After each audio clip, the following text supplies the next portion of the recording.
So ndabuyela ngazo ke nyhani, ndabuyela ngazo, and the first thing nje abandiphikha apha ngayo abafikayo kukubona uba umama seyongeze ezinye ii-piercings. So bayabuza uba mama uzimeyintheyina ngantoni, iyanditrablisha. So ndiyashera ke uba ke ayandinceda la ayijini endandiyirekhomende phaa kulaa akhawunti yam endala. Ndincedwa yenye iTikToker isithi yi-apple cider right, zatsho zaphola ndisebenzisa i-apple cider. Uyabona ke ngoku uba ke sifike saqale sancokola ngezinto ezi-common to us before singene emxholweni. So ndaqonda uba at least ndilibalisile ibali, ndalibalisa nento yoba kanjani mama, wakhululeka kanjani.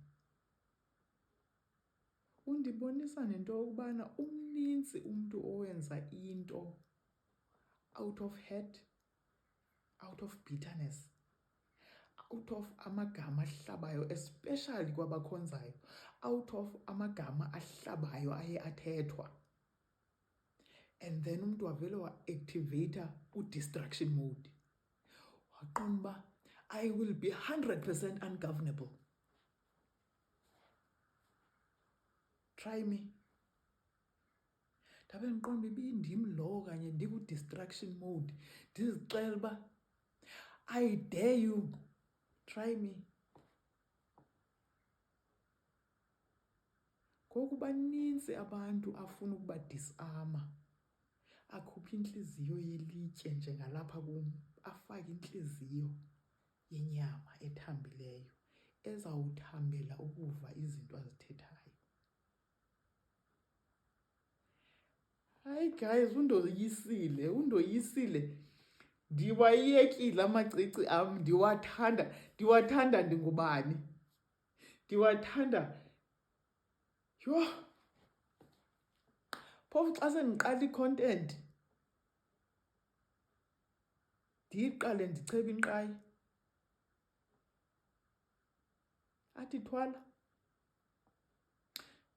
Hayi, andizuthwala mna, andingomfazi wamntu mna.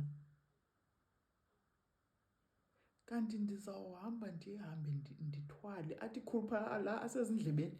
Yabona wasekho la asezindlebeni. Khupha la asezindlebeni, thwala ukhuphe la asezindlebeni. Ndathobela, ndisakwistage esinye ke ngoku, sikustage 5 ngoku. Uthi khupha la asezindlebeni uthwale. Mama, andiyi-understand yokuthwala, andingoMrs Nantsi nje mna. Khomba masiqhubeke ngayo le yokuthwala. Kube emveni obe ndivezele le vesi, uzawuveza lena ke ngoku. Ndiyawatshintsha amacici, ndiwabeka phantsi ke emva kwale content yale hoodie. Uba ndizawwenza ngayo yonke, and then the next content ndizawube sendi-clean.